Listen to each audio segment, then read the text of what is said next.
Some of you know my story, some of you don't. But less than 2 years ago, I was sitting in jail, evicted, had literally nothing left. Shortly before going to jail, I discovered day trading. And the moment that I got out, I committed to changing my life and learning how to day trade. In that same amount of time, I've managed to pull in a 5-figure month trading prop firms. And right now, I'm going to show you exactly how I did it. If you want to live trade with me or you want access to any of the free PDFs that you see in this video, make sure to click the link in the description and join the Discord. Everyone on YouTube will show you a trade setup, but almost nobody shows you a complete trade plan. They'll tell you where to enter, but not how much to risk, not how to stay consistent, and definitely not how to actually get paid. So in this ultimate prop firm payout guide for 2026, I'm breaking down the entire blueprint from the setup to the risk management to the psychology behind making sure you keep your profits secure so you can get your payouts. And this isn't a theory. This is the exact trade plan I've executed to get payouts from over 7 different prop firms. So if you're tired of passing challenges but struggling to actually get payouts, this video is for you. All right, we're going to start this video off by level of importance, okay? So the first thing we're going over is not going to be the trade setup. So if you want to see the trade setup, you're going to have to watch to the very end. The first thing we're going to discuss is our risk amount. This trade setup carries at least an 80% win rate, okay? So follow this risk guide to the T. When executing this trade setup, we're not going to be risking any more than 30 points trading the micro NQs. So this whole guide has a breakdown even for the different account sizes. So if you're trading a 25K account, we trade 3 micros, risking 30 points. If you're trading a 50K account, you trade 6 micros, risking 30 points. All you do is target 1R. So if you're risking 30 points, you target 30 points, and then leave a runner if you have confidence in your targets.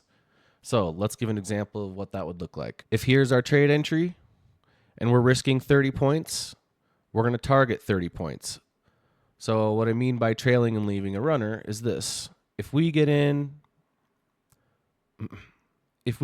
6 micro contracts here, we're going to scale out 5 of them at our full take profit for 30 points. That way we give ourselves a chance to make a little bit more money, but you also secure most of your bag so you don't lose anything. So let's break this down a little more. Within 30 days, you are most likely to have 20 to 21 valid trading days. In the P&L calendar below, you'll see 1620 for a 25K account and 3240 for a 50K account, even with 2 no trade days. So let's take a look. Actually, there is only 1 no trade day, it looks like, but that's fine. So if you look at the risk amount here, right, you follow this trade setup, you follow the exact risk, right? It builds up over time. Everybody seems to think that you have to lock in these big crazy winning days to be profitable, but you really don't. This is 1 month here. You've made 1620.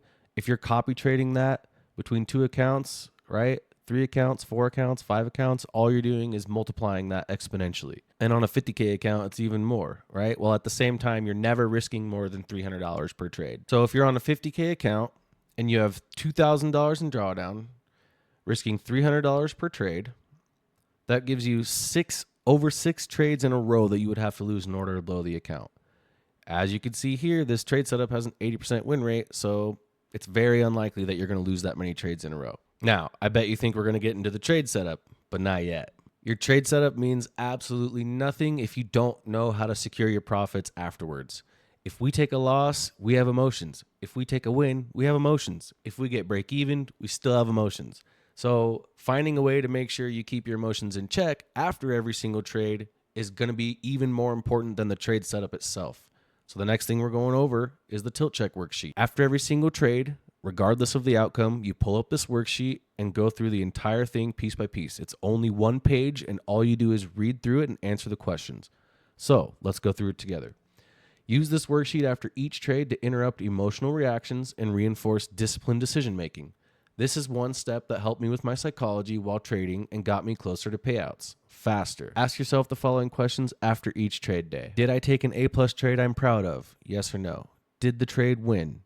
Was I patient enough to wait for a clean setup? If I continue trading now, will it help my long-term goals? Then here we have the why this works. So when the brain perceives danger, it shifts into fight, flight, or freeze mode. Whether we realize it or not, we don't always know how to handle it when that moment hits. And that's what this worksheet is made to prevent. So you stop thinking emotionally and you switch to logic instead. So let's continue. Asking structured questions activates your rational brain and reduces impulsive trading behaviors. So what impulsive trading behaviors? Revenge trading, going on tilt, greed, FOMO, all these different things, right? This one worksheet has stopped me from having any of these issues for months, right? Sure, I have days of FOMO. Sure, I feel like I missed out. But after my trade, I use this and I never, ever, ever revenge trade or never, ever, ever go on tilt. So I always keep my profits locked in. So let's keep going. If I am green, what will I actually gain by trading more today? If I am red, how will I feel if I lose more or hit my daily loss limit? How will I feel at the end of the day if I walk away right now? So, and then we got our final decision, which would be walk away now, take one more trade only if all answers above support it, right? So let's say my first play was a break even. Maybe I want to keep looking for something that day. So maybe my final decision is to take one more trade, right? But either way, this worksheet gives me time to not overreact, not get emotional, and to not overthink, and to just stick to my plan, which is the most important thing. And as you can see in the 30-day payout guide PDF, after each trade, one trade, then complete tilt check worksheet immediately after. This is crucial. Don't take the trade unless you've gone through this and you have this ready, right? Why? You need to have how much you're risking per trade, and you need to make sure that after the trade outcome happens, your psychology is locked in. The craziest part about this video is I don't even have to use an actual chart because everything is broken down super easy to understand in my PDF. So let's just go through it together. Simplified IFG setup. This IFG, or the IFG, is an incredible model, but a lot of traders get lost with so many things to consider before taking a setup. After gathering data on my own trades, these are the things I look for in order to take only the best setups that give me an 85% win rate. So let's start with liquidity sweep. For our liquidity sweep, we're going to identify a swing high or swing low that's on the 5-minute time frame and that has previously bounced or rejected from a fair value gap. So let's just actually find an example of that. So I'm here on my chart, 5-minute time frame. We have a bullish fair value gap here and a 5-minute swing low. Okay. We have a bearish fair value gap here and a 5-minute swing low. Look what happens to price after we sweep these levels. Okay. Price pushes down. We sweep this liquidity here on this 5-minute time frame. And what happens? We turn right around and go straight back up. Now look what happens after we sweep this swing high on the 5-minute time frame. Straight back down for sell side again. So sticking to swing highs and swing lows on the 5-minute time frame will raise your probabilities for the trade tremendously. So let's keep going over this. Any time frame lower than this will lower the probability of success. Waiting for a sweep on the 5-minute time frame allows me to be patient and ignore lower probability setups that may trigger.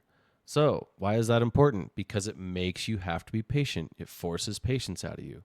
And then in here, we have a 1-minute example of a 1-minute setup failing. So you can see here, we'd had the sweep, we had delivery, we had everything else we need for the setup, but it failed immediately. So after the liquidity sweep, the next thing we need is delivery. Delivery.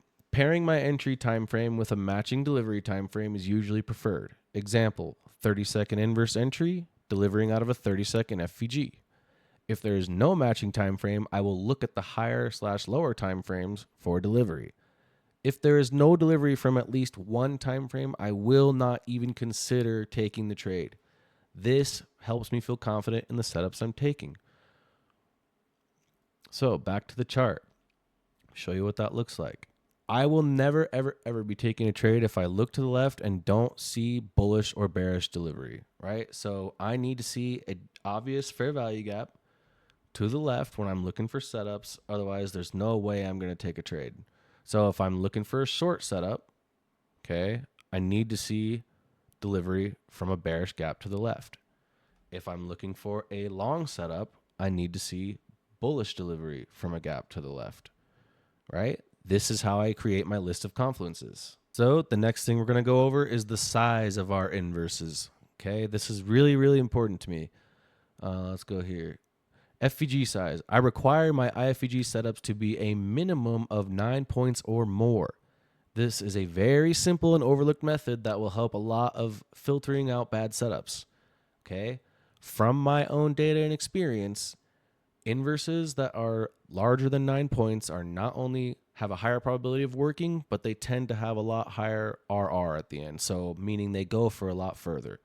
Okay, so let's just pull up an example of that. So now we need to make sure our IFEG is enough points. So we have our liquidity sweep on the 5-minute time frame. We have our delivery from a fair value gap to the left.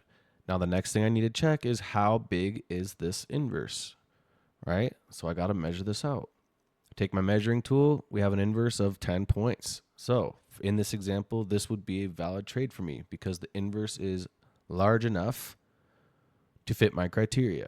Now, last thing for the setup checklist, even if we have our liquidity sweep, our delivery, and our FEG size, I cannot take the trade unless we have valid targets. So what does that mean? Targets. I need to have clear, obvious targets, normally in the form of trendline liquidity, relative or perfect equal highs and lows, and intermediate term highs and lows. If there is not clear, obvious break even, take profit spots, I will not take the trade. So you can see going through this PDF, I'm very, very specific for the trade setup, right? Why? Because I know how well it works and I know how reliable it is. So it might seem like, okay, this is a little too much, but you need to have all these things. It's consistent. I know that it works, and it is built around liquidity and is built around making sure that you go break even and take profits at the right spots based on liquidity. So I love plays that provide a safe break-even spot, as this helps my psychology during and when entering trades. In this one, you'll see it technically had all the other requirements for my setup except clear targets. Although the play ended up working, it would be an uncomfortable hold, and also we could reject anywhere from the gaps above. So let's go back to a chart and break this down. What is a break-even spot for me? Okay, well, so when we sweep buy-side liquidity like this, my trade setup is meant to target the opposite side. So now I'm targeting sell side liquidity. So for me, a break-even spot has to be when we sweep some sort of liquidity. So if we get in this trade right here, right, my first break-even spot is going to be this swing low. This is my break-even spot because we could easily sweep this low and pump up. Okay. Now, what are my targets? Trendline liquidity and relative equal highs and lows. So if we get this setup, so in live time, if I see this setup, I go, okay, let me go through my checklist. Liquidity sweep, delivery from a gap to the left. Our inverse is 9 points or more. Now I have a break-even point and this trendline liquidity as well to target. Right? So for me, everything about this trade is completely 100% valid, and I'm going to take this every single time, right? Boom. So TP smashed. Okay. So that is pretty much it. That is the full trade plan. You can also, an added bonus would be if you have SMTs or premium and discount on a higher time frame range. So for an example of an SMT, if I'm looking for a long setup and NQ pushes down, sweeps this low, and ES does not, then I would label this as a bullish SMT, and this would give me an added confluence to take the trade. If I'm looking for a short setup and NQ sweeps a high and ES does not, then I label this as a bearish SMT, and that gives me, once again, more confluence to take the trade. So there you have it. As you can see, this isn't some pretend trade plan. It's everything's broken down, including the trade setup, how much you should risk, and how to handle your psychology. And this is all you need, these 3 things. If you want any of these PDFs for free, make sure to join the Discord. Let me know in the comments what you think is holding you back from payouts.